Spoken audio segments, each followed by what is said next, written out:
რას დავდივით, იმაზე რაც ვაკეთებ და იმაზე მოკლედ დროში. შეიძლება მართლაც ევროპაც გავავოცოთ. Поздравляю весь личный состав. კარგი მანევრია ძალიან. დიაბოლოვაში გადაცემდა. ვაშა გადაცემა მოგესალმებათ. თენგიზ გოგოტიშვილის პოდკასტი. აუცილებლად გვიყურეთ, აუცილებლად გამოგვიწერეთ ნებისმიერ პლატფორმაზე, რომელიც თქვენთვის უფრო კომფორტულია. Facebook-ზე, YouTube-ზე, Instagram-ზე, TikTok-ზე.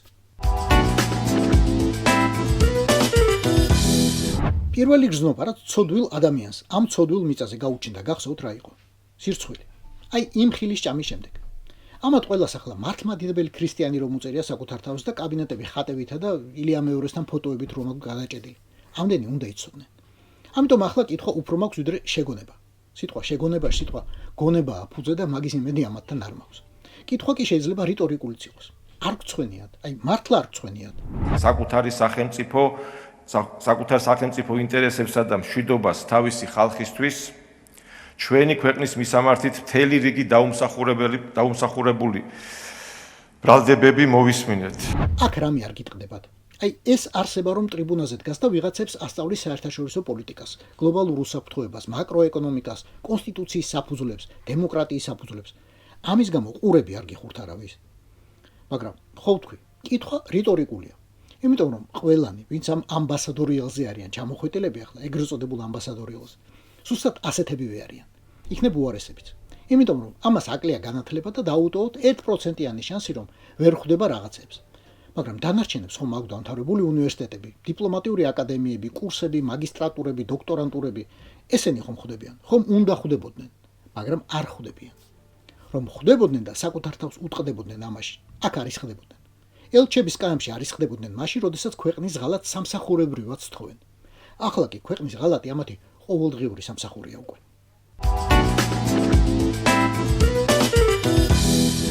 ხანდახან ზედმეტად კარგი აღზრდა განაკარგია. ამას ახლა გოგი გვახარიას გასაგონად ვამბობ, რომელმაც ეს ვიდეო გაიზიარა, მაგრამ შინაგანმა წესიერებამ არ მისცა უფლება, რომ ადეკვატური რეაქცია სრულად გამოევლინა, სიტყვიერად. რომ მიხვდეთ რა შეიძლება იყოს ადეკვატური რეაქცია, ჯერ ეს ვიდეო უნდა ნახოთ.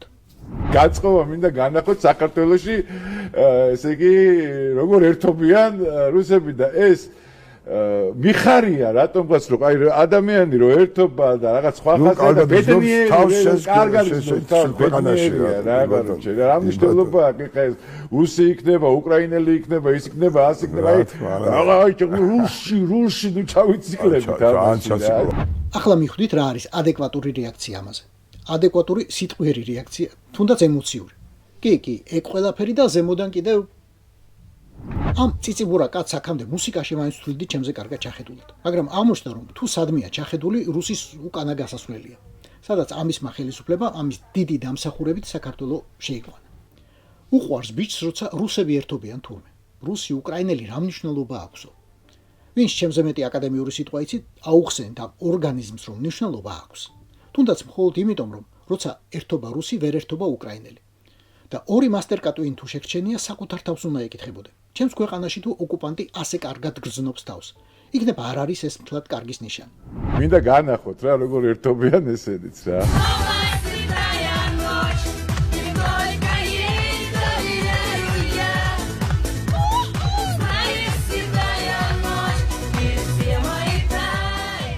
იცით რას უსმენენ ოკუპანტები და მათი მყუარებელი გრეჩიხები ასეთი ექსტაზით? არც მე ვიცოდი. შაზამის აპლიკაციით ვიპოვე. გამიგიჟდა ტელეფონი აქამდე ბახის ფუგებზე ნაკლები არ გიკითხავს და ეს რა მოხსულია სადამდე დაცემულხარო. მაგრად გამლანძღა აპლიკაციამ და ბოლოს მაინც ამოიცნო. ეს ყოფილა იური შატუნოვის სიმღერა „Sedaya Noche“. ბიჭო, გრეჩიხ, თავმოყარე მსოფლიო ვალერი გერგიევს, ნეტრებკოს, ბაშმეტსა და სიმფონიურ ორკესტრებს რუსეთიდან აღარ უშვებს თავისთან. მიუხედავად იმისა, რომ რეპერტუარში სულ როსინი, ჩაიკოვსკი და მოცარტები აქვს. აღარ უშვებს შეგნებულად. და ამ დროს შენ ხარ ვენახის ქვეყანაში ჩამოთრეული რაღაც იაფი ჭაჭით გაბიჟვინებული ვიღაც მამრები და მდედრები რაღაც ორნოტიან უბედურებას ვღავიან. აი ეგ თუ მოგწონს და გახარებს, მოდი, ჩვენს პოლიფონიას მოусმენთ. შენ და შენმა რუსებმა კი ეგ თქვენი შატუნოები და კირკოროვები გაერჭეთ შიგ ხურში. მოსასმენად.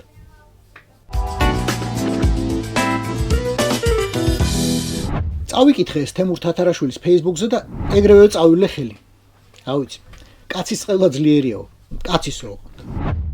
ვინც კიდევ გაიხსენო გახრიას ყვერები, თუ კაცია მოდორეს, თუ ქალია არ ენახოს მის ცხოვრებაში. თემუკა ბრუტალურო. ჩვენ კი დავივიწყებდით, ვისაც ნანახი არ გვაქვს, მაგრამ შენ რომ არ გავიწყდება და სულ რომ გვახსენებ ჩვენს, მაგას სად დავემოლოთ? აგერ მგონი ორ კვირაში შენ თვითონ უკვე მეორედ გაგვახსენე. მე მომწონს გახარია. რითი აი ყოველდღე კაცი არის და ყველერებიანია. გაიგე? არ ვიცი სად ნახე, რა ნახე, რა შთაბეჭდილება მოახდინა ასეთი გასაგიჟებელი, ასეთი წარუშლელი, მაგრამ ფაქტია, გახარიას ყველერები შენი ცხოვრების თამდევი მეგზური ვარსკვლავი შეიქნა. ორი ვარსკვლავი ალბათ ორი, არ ვიცი, არ მინახავს მეთქი. აი, გითხარი ეს და ისევ შემოწმება დავიწყე, რავი, ჭირი შენ, მგონი არ ძრება. გამონათქვამი ან კომენტარი გინანია ცხელ გულზე გაკეთებული, რომელი? გახარია. ხვერები. ვეღარ მოვიშორე ეს გახარიას ხვერები მოკლედ. აი გამაგიშეს უბრალოდ. ქალებისა კი რა გითხრა, მათი სახელით სხვა მილაპარაკოს. ვინ რა ნახა, ვისი? ისე მგონი ინტერესში კი ჩააგდე და ვიღაცები ფიქრობენ ეგებ ხირდეს ნახვათ, თვალი შეულებად მაინცო. თემუკა, მოდი ჯერ შენ დაივიწყე და ნუღარ გვახსენებ ყოველ საჭირო თუ არასაჭირო დროს. მერე კი იქნებ ჩვენც მივატოვოთ ცოდვილი ფიქრები ამაზე და დააგვჩეს გახარიასგან სახსოვრად. სულ ორი რამ, ორი სხვა რამ.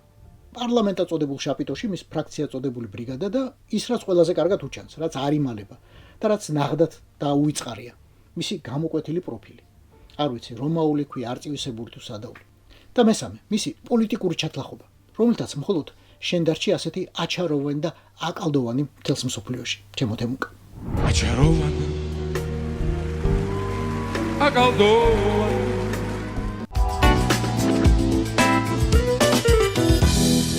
პირველი იანვარი, ახალი წელი კი კოსმოსისთვის არაფერს ნიშნავს. დედამიწა როგორც ბრუნავდა, ისევე იბრუნებს. სამყარო როგორც ფართოვდებოდა, ისევე გაფართოვდება. მაგრამ ნიშნავს ჩვენთვის, ბევრს ნიშნავს. ყველა შეაჯამებს ახლა 2025 წელს, ვისაც არ დაეზარება. ჭიქით ხელში მაინც. ჩემთვის კი 2025-ში მთავარი ქვეყნის ენკავედიზაცია იქნება, გაძაღლება. უпроსტაობას შეუძლია გაიხსენოს მოგუდული საუბრების სამზარეულოებში, როცა საბჭოთა რეჟიმის შიშით ხმამაღლა თითქმის ვერავინ საუბრობდა. გაიხსენოს საიდუმლოდ როგორ უსმენდა ამერიკის ხმას. რაღაცა რომ გაეგო რა ხდებოდა მის საკუთარ ქვეყანაში, საბჭოთა კავშირში. და გაიხსენოს რამდენი ადამიანი ყავდა დაჭერილი რეჟიმს პოლიტიკური მოტივით. რამდენი ქართველი პოლიტპატიმარი გახსენდებათ? 10, 20. ახლა იცით რამდენია? 100-ზე მეტი. სულ სხვადასხვა მუხლით. დაწყებული ვიღაც კალოშას ბანერზე რაღაცის მიწერით, დამთავრებული ვაცლავ ჰაველის საფლავზე მიტანილი თაიგულით. ან ფოიერვერკის სროლით. მუხლის მიუხედავად, ყველა ეს ადამიანი, ყველა ქალი და კაცი, ივანაშვილის მძევალია ერთადერთი მიზეზით. მათ არ უნდათ რუსეთში ცხოვრება. თუნდაც საქართველო ერქვას იმ რუსეთს. მოკავშირე რესპუბლიკა, ოლქი, გუბერნია, აი არ უნდათ და მორჩა. ეს საკმარის მიზეზია, რომ ივანაშვილი მათ პირად მტრევად თვლიდეს და უშვებდეს ციხეში. 2025 წლის მთავარი შედეგი ზუსტად ესაა. ციხეში, ან ციხის მოლოდინშია ყველა, ვინც უკმაყოფილების გამოთქმას ბედავს. რეჟიმმა აჩვენა რაზეა წამსვლელი. ოღონდ რეჟიმს. აჩვენა, რომ არავის აზრი არ აღელვებს გარდა რუსისა. აღარც მეგობარი სჭირდება, აღარც ალიანსი, აღარც უნია. იცხოვრებს ნარნარად ზაგრანიო დრუჟინსკი ხშტიკოფ, როგორც იმპერიული კლასიკა გვასწავლის. ოღონდ პუტინი ყავდეს კარგად. ჩვენ რომ გვეგონა 2025 წელს უპრეცედენტო რაოდენობის პოლიტპატიმრები ხვდებოდით, 2026 წლის დადგომისას აღმოჩნდა სადაბანაობდო. და ეს მანიაკი თუ ნებაზე მიუშვით, 2027 წლის დადგომისას ვნახავთ, რომ რეკორდი კიდევ ბევრჯერ მოიხსნება და პოლიტიკური მძევლების რაოდენობა გაცილებით მოიმატებს. ოღონდ ამის ხმამაღლა მთქმელი შეიძლება უკვე აღარ დაგვჭეს. გილოცავთ შობასა და ახალ წელს. ცეცხლი ოლიგარქიას. რას დავბიდით?